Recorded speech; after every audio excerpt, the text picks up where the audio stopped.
G'day all and welcome to Murder Valley. Today's video, I've got a couple of updates, etc. on the diecasts that I'm working on there. I've got the Porsche 962 out. I've done a bit more work on that. I'm going to be doing a track box opening, which I think is a good option for anyone who's building the Murder Valley Time Attack Challenge. This is a track that's currently available in stores in Australia. I'm assuming it would be in America as well, but in Australia, absolutely, this set is getting around at the moment, so it might be a good thing to get hold of. And then the other thing I'm going to refer to is, or talk about, is changes to the Newcastle Ho Racing League and what racing looks like in the future, and how it's going to be more inclusive and hopefully get more people in. So let's start off with the die casts. So the Alpha Julia. I reckon that's pretty much done. I've added a pair of little exhaust tips to it that I don't think are too big or too small, and I've left a little bit of height in the front post there so that when the bodies come out as a finished product, that means I can adjust the body height at the front to suit. So this one here, the BMW 2002, I've still got internal mounts to work on, etc., but the flares are done and the rear spoilers mostly finished. I've got to add in some more material here under there because in a resin completed version that would just be way too weak. And then I've got to add obviously a front spoiler to that one. The Mazda RX-3, so the repositioning of the rear wheel arches and trying to blend in with the original flares. There's still a bit more work to go there. I've stuffed that up a bit. I've got to put a bit of filler in there, but there's filler got to be put in at the back anyway. But they will come up better.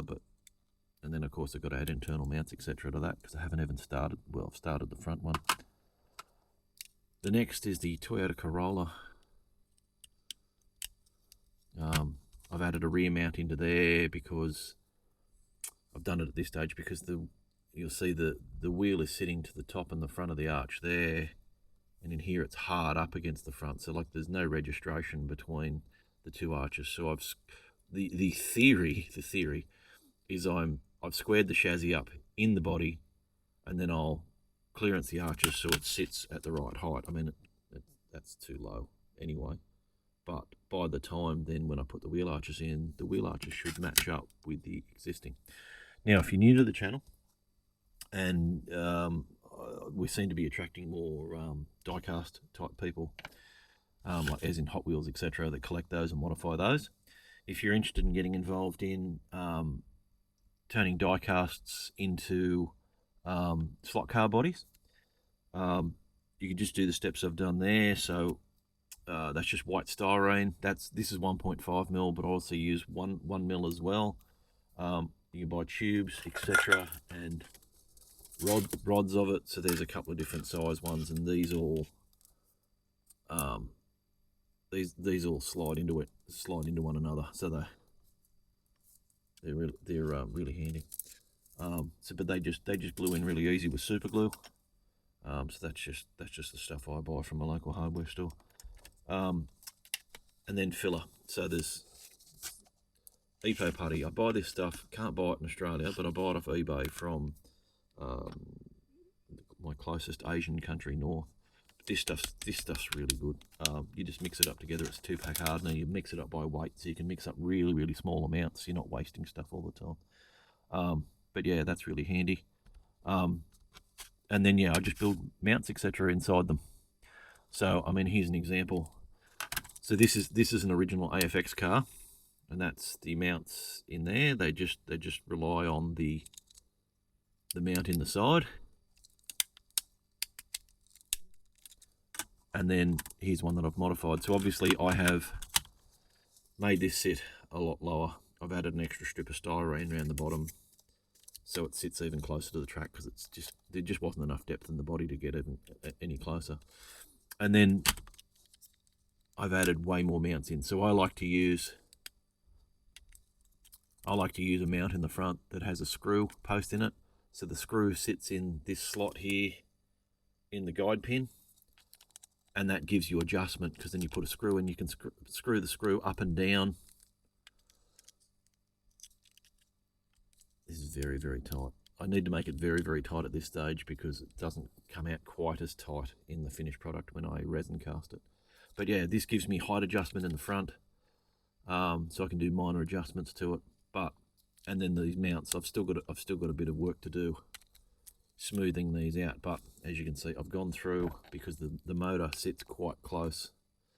So I filled this side. I just got to do a bit better job on this side.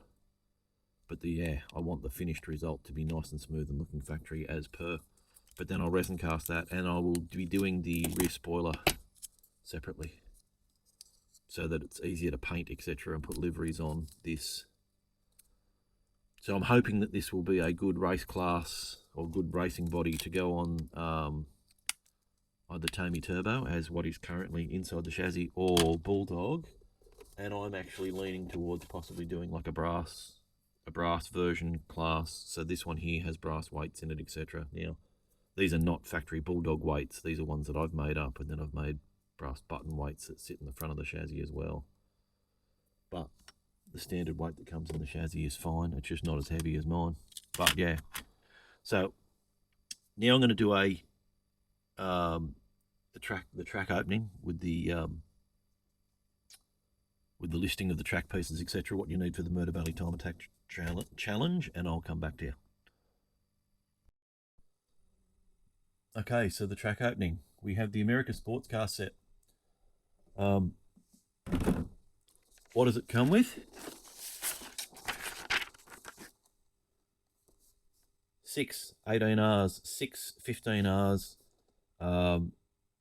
They're both 1/8 of a circle, and then you've got 1/4-inch circle, the standard 9-inch radius curves, 15-inch straights, 5 of, 15-inch terminal track, 1 of, 6 and 3-inch straight, 1 of each of those.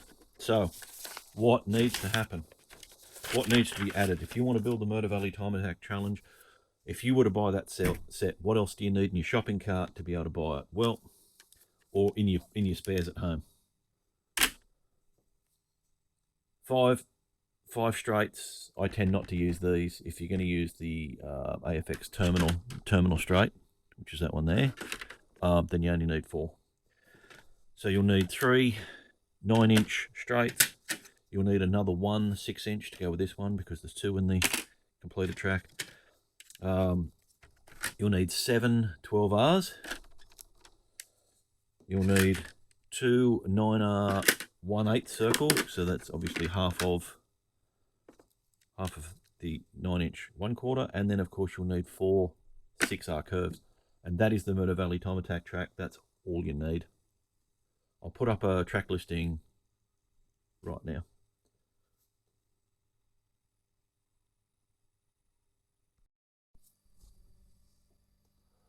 Alright, so now racing. The Newcastle Ho Racing League, ever since it started, has always had pretty good numbers, and we used to have like 10 or 11 blokes turning up every week. And we raced, like, we started out monthly, then we moved to fortnightly as the numbers grew and guys wanted to race more often. And then we switched to weekly, and we condensed our meets down so that we could get through a whole race meet in 2.5 to 3 hours, so it wasn't too much out of everybody's week. COVID has changed all this. We went from 10 or 11 races a week to down to 6 straight away, because obviously lockdowns in Australia, we could only have 5 guests, so that dropped us to 6 races straight away. And then slowly blokes have moved on or whatever through lockdowns and all sorts of other things of what COVID brought to us, and we've just never sort of really got back. So I think we're the best thing we can do now is to go through like a building session. So I think we're looking at reducing races to, we're possibly looking at once a month. I'd love to do once a fortnight, but I think we just start once a month. And we're moving the time to a time that would suit people who have to travel a bit further. So say, for example, guys from Sydney, I've spoken to a few, and guys from Sydney are suggesting that 1 o'clock in the afternoon on a Saturday would be the best time. So I would more than willing to accommodate that. And if I can get a few guys from Sydney up to race, that'd be great. For these types of race meets, I would be, it would possibly be a longer race meet than 3 hours. Would probably raise the duration of the race, but what we might do initially to start anyway is just drop it down to 3 classes, because we were racing 5. So possibly looking at changing classes purely because I think we're looking at dropping Mega G Plus, because the guys that I'm trying to get involved in racing are the guys from 132 scale, and the guys from 132 scale don't like the unrealistic speeds and the strong magnets of some of the faster cars.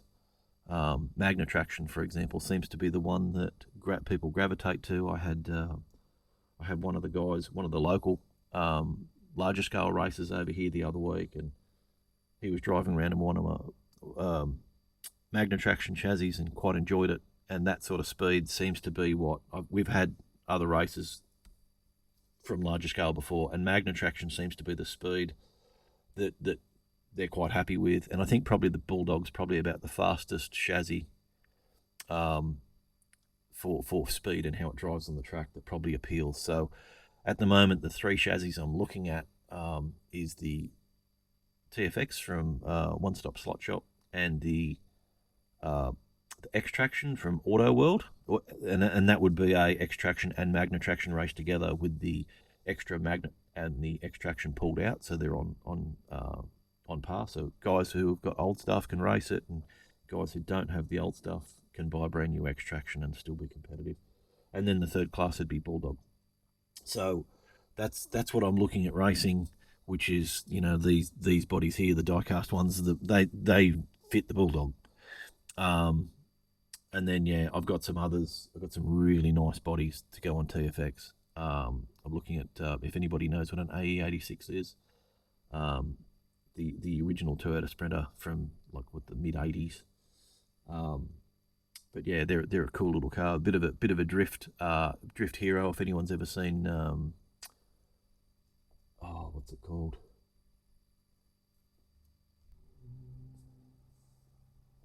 Initial D.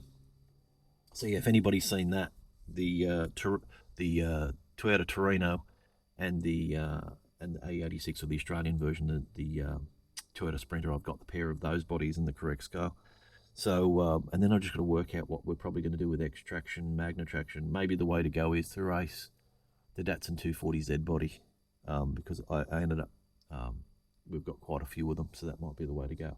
Now, the next question about racing: what's more appealing?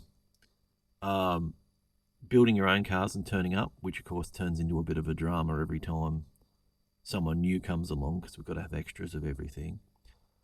Or the other option, which I'm sort of leaning towards right now, is just building 6 of all the same class of cars and just painting them in the different lane colours, and then just racing those cars, and everybody racing them. So the guys, it'll frustrate the guys probably who already race, because they own their own cars and etc. And it's like, why have stuff if you can't use it? But for the new guys, while we're in building stage, you're trying to get numbers up, I think it might be a way to go, of just providing stuff so that way guys can come and go depending on whether it's for them or not.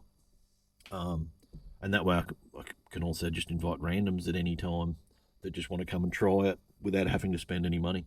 But if I do that and provide cars, etc., there would have to be a small donation of I don't know whether it's gold coin or $5 or something, just to go towards maintenance of the cars, because wearing things out, smashing them up, and just appreciating the work that's gone in, and borrowing controllers, etc.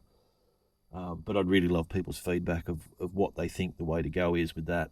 It's a lot of work on my part having to build that many cars, but just at the moment, I just want to race. I like racing. I like having the boys around. I like seeing the same guys. You know, I like seeing that we drop to once a month, but I like catching up with the guys and seeing what's going on in people's lives. So it's just a good thing to have constant mates coming around. But yeah, so if you're anywhere near Newcastle and you want to meet a good bunch of blokes, and anywhere near Newcastle means anywhere within a 2-hour radius now, so that encompasses all the way down to Sydney, all the way up to Taree, etc. So as far as I'm concerned, once we go to once a month, you're in a travelable distance. So, and Saturday afternoon, I'm hoping, makes it a lot more accessible time to everyone. So come and have a don't have to win, just come and get involved. But yeah, so anyway, thanks very much for watching. Thank you to all the people who have been subscribing to my channel. I don't think I ever expected that it would get as high as what it is. I actually don't know really what I expected. But thank you very much. I do really appreciate it. I will be getting back on my big track because obviously my big track, I need to get it finished so that I can hold races here. So it will be happening, and I will be keeping up the channel updated on where I'm up to with that. So thanks very much for watching, and I'll see you on the next one.